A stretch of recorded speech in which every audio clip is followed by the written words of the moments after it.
Hello everyone, welcome back. In today's video we've got a couple of things to discuss, including a couple of signings, a contract termination for a good young player, and some trade rumors involving a couple of free agents, plus the Capitals and the Seattle Kraken. And we'll get to all that coming up right now.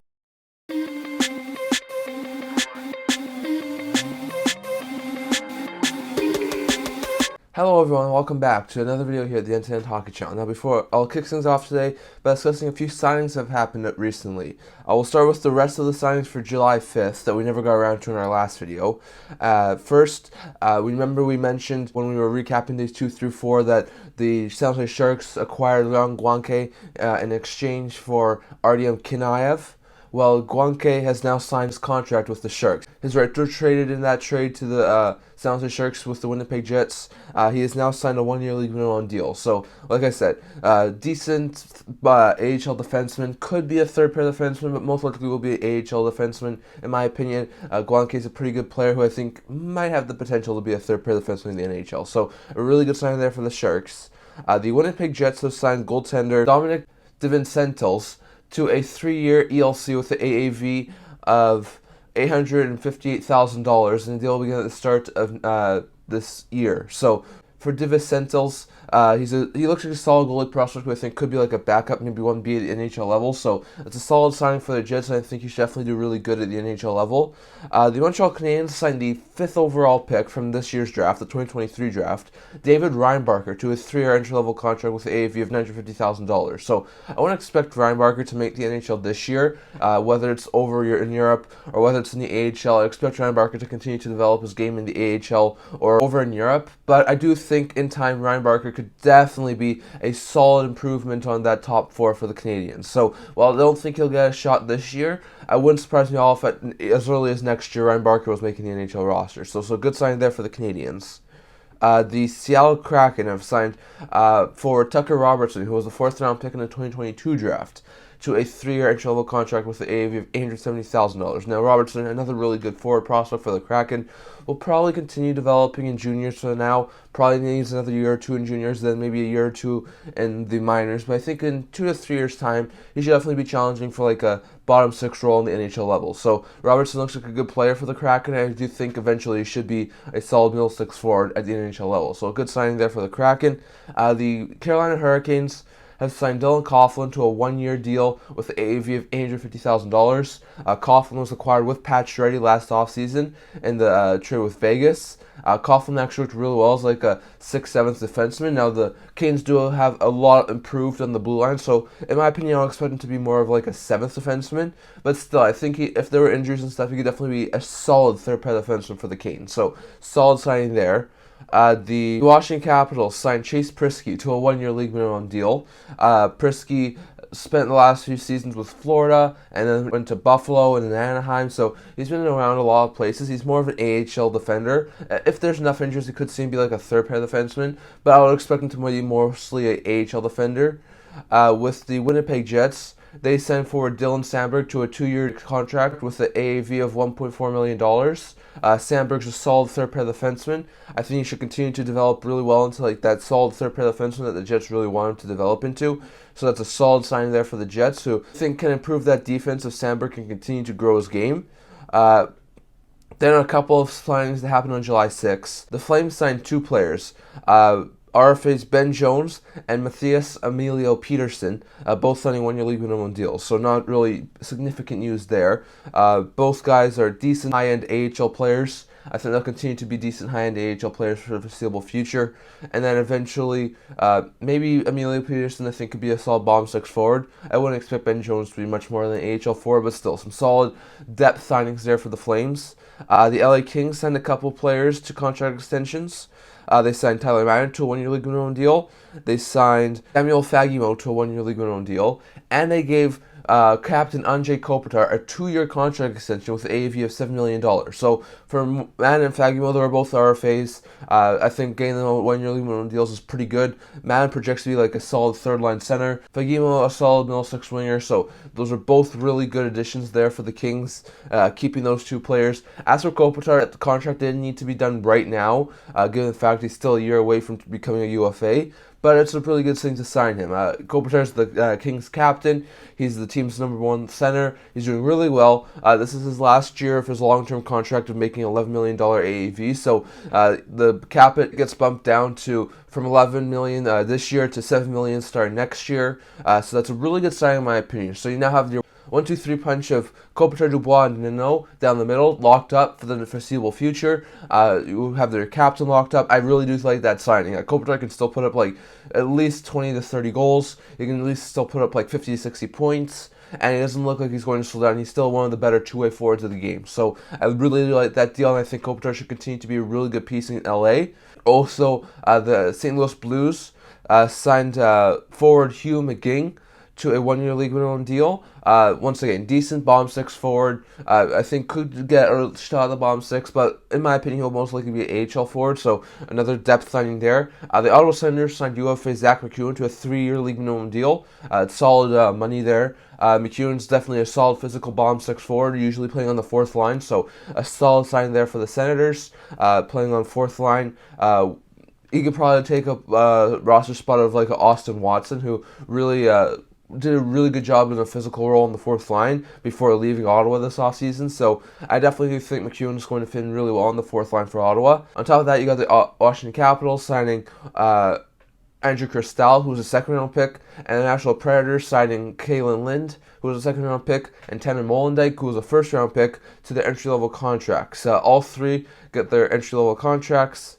Molendyk in Nashville gets a $950 AAV. Cristal in Washington gets a $905 AAV. And Lind in Nashville gets a $870 AAV. So all three are really good picks. Cristal was someone who was projected to go on the top end of the draft, the first round. I had him going in the first round. He wound up going second round to the Washington Capitals. So I think that was a really good steal in the second round for Washington. I feel that he's a really good, talented middle six playmaking winger. So I think that's a really good signing. And I think he's probably still going to need a year in juniors, maybe two, before he starts challenging for an NHL role. I think in time, Cristal could definitely be like a solid second line playmaker. For the Predators, Lind looks to be a really good physical type forward, sort of more like a power forward type thing. I think he could be a solid third line winger in time. Probably still going to need a year or two in juniors, maybe a year in minors, so probably still 2 or 3 years away from competing for an NHL role, but I think that's a good contract signing for the Preds, as well as Molendyk. Molendyk looks like he could be a good top 4 defenseman eventually. Probably still going to need 1 or 2 more years to develop, but when he does get into the NHL, I do think Molendyk will be a solid top 4 defenseman, maybe playing on like a second pair for a team like the Nashville Predators. So good signings there for Molendyk, Lind, and Cristal to get their ELCs, as well as Ryan Barker. Good signings there for the Kings to get Kopitar locked up long term, as well as getting Madden and Fagemo done. Good to see the Flames get Jones and Peterson done. Good to see the Blues get McGing done. Good to see Jets get that goalie on his ELC. Good to see the Canadians get Ryan Barker on his ELC. Good to see the Sharks get Gwanke locked up for a year. Good to see the Kraken get Robertson on his ELC. Good to see the Carolina Hurricanes get Coughlin on his new contract.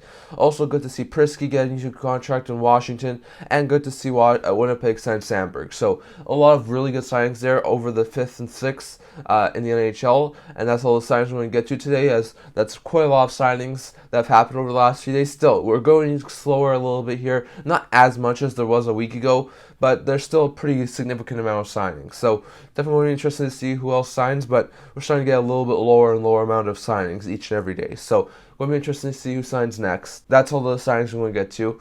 We got one contract termination to talk about. Now, I didn't really mention this because it wasn't significant enough for me, but the Detroit Red Wings had placed Filip Zadina on waivers about a week ago.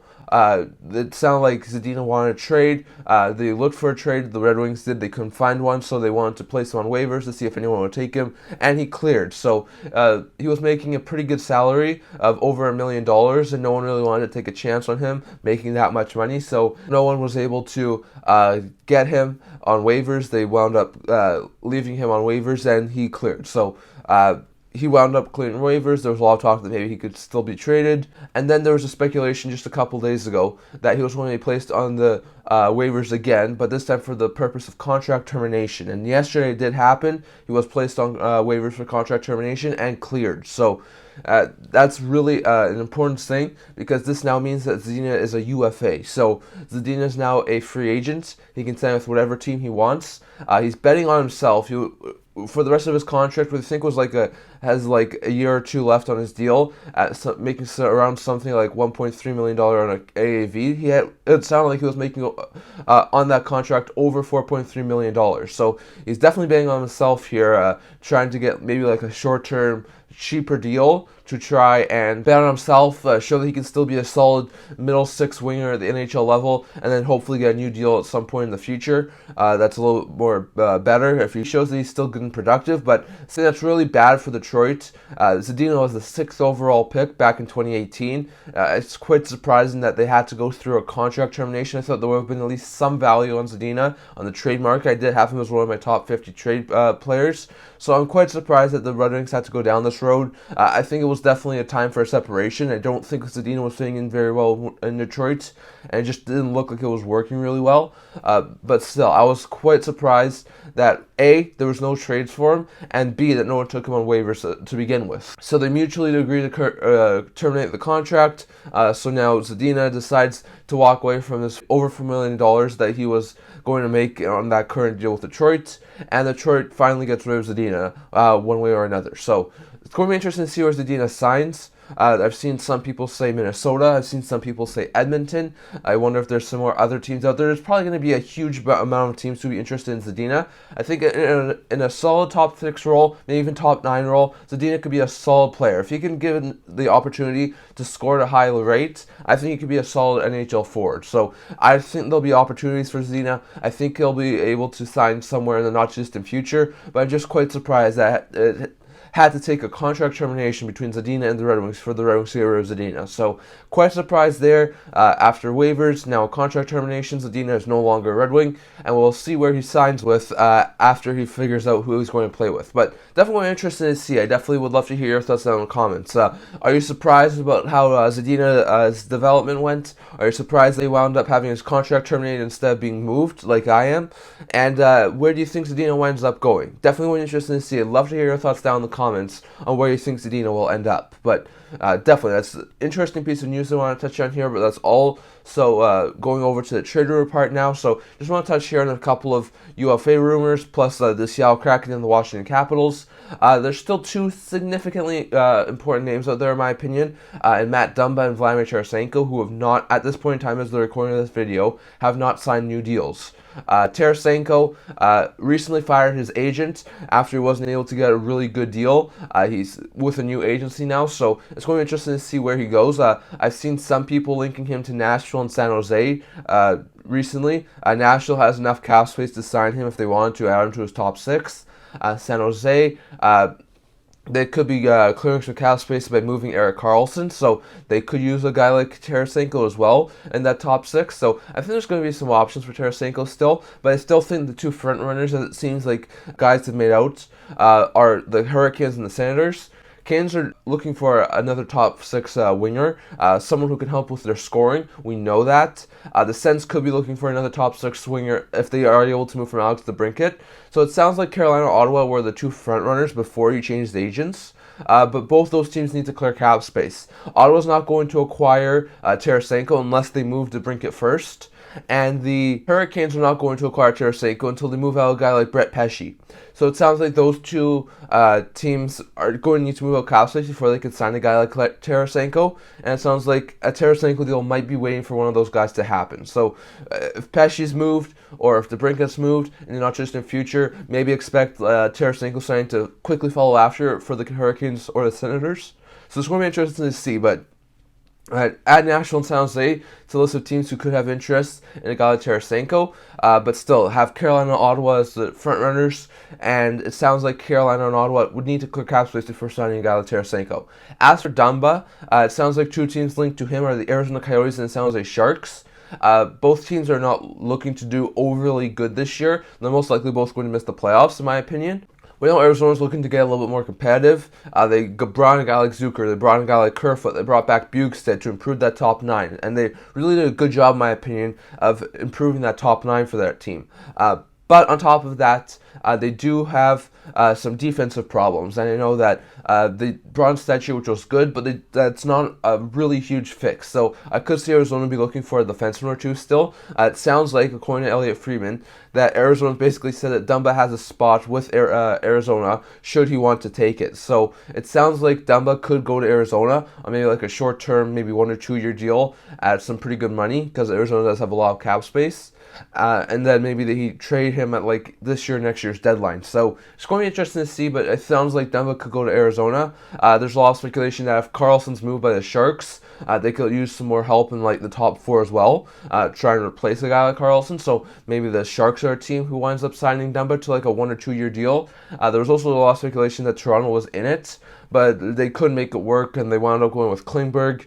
They might still try and do some more moves on the defensive end, but it sounds like at this point they won't be able to take Dumba, so it sounds like it's going to be maybe one of Arizona or San Jose who signs Dumba. I know Dumba's a really good defenseman who really has slipped a little bit offensively in the past couple of years, but hopefully on a lower team like Arizona or San Jose with a bigger role, he could be showing that he can still be a really good offensive defenseman, and then he could definitely earn himself a bigger deal in a couple of years' time. So it sounds like that might be the play there for Dumba. It sounds like the Yotes and Sharks both have some significant interest in Dumba, and one of those two places might be the landing spot of him. So definitely interesting to see, but it sounds like either Arizona or San Jose will be a team to land Matt Dumba. So definitely love to hear your thoughts down in the comments. Does Tarasenko go to Carolina, Ottawa, Nashville, San Jose, or another team? And does Dumba go to Arizona or San Jose or a different team? Definitely love to hear your thoughts down in the comments. Next over with the Washington Capitals. On Elliot Friedman's 32 Thoughts podcast, the last of the season, a couple of days ago, talking about the Washington Capitals and what they did this offseason. He also was talking about how they have a couple of contracts they may want to get rid of, and they could still be looking to get rid of them. Maybe looking to make more hockey deals, so player in, player out sort of thing. But there was a lot of talk that they could have done a 1-for-1 deal with the Nashville Predators, swapping Kuznetsov and maybe got Matt Duchene.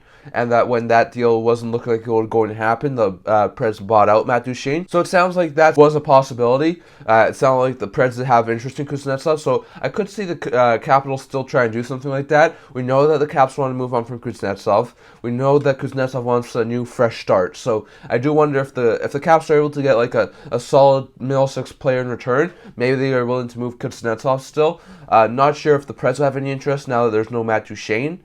But it's going to be interesting to see. I think the Caps would still be entertaining deals for Kuznetsov. I think there's still a possibility he could get dealt. Same thing with Anthony Mantha. Solid middle six winger. Makes around $5.7 million, I think, for the next year.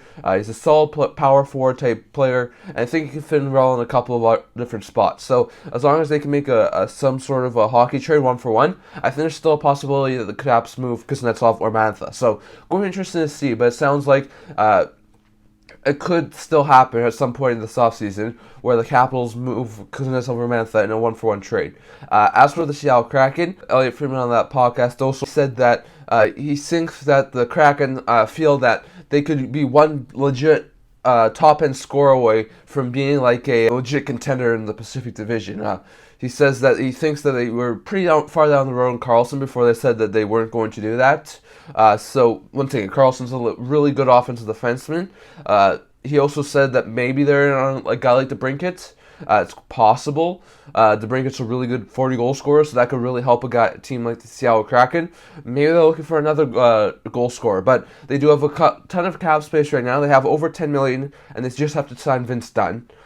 They have the cap space to pull off a pretty significant trade, and they have some pretty good assets they could trade as well. They have a really deep forward group, they have a pretty deep defensive group, and they also have some okay prospects as well. So I would not be surprised if the Kraken were to try and improve that team even more before the season started, but it sounds like the Kraken really do want another legit NHL goal scorer. So whether it's the Brinket, whether they circle around to Carlson, or whether they look at another option, I do think the Kraken will try and acquire a legit NHL goal scorer before this offseason is done. But going to be interesting to see. Love to hear your thoughts down in the comments. comments. Are the Caps able to move Kuznetsov or Mantha? And if so, what sort of a trade package do you think they would be able to get in return?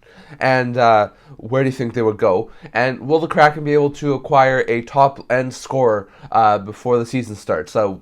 Could they go after a guy to Brinkett? Could they circle around to a guy like Carlson? Or do you think there's another guy out there who you think could really improve that Kraken's team? Definitely love to hear your thoughts down in the comments. But that's all we're going to talk about for today. Remember to like this video, and if you're like to, remember to subscribe. We're almost at 100 subscribers, so definitely don't forget to subscribe. I do a blog talking about news, rumors, analysis, stuff like that. So check that out. I'll leave a link to that in the description below. And I can't wait to see you guys all for the next video. See you guys soon.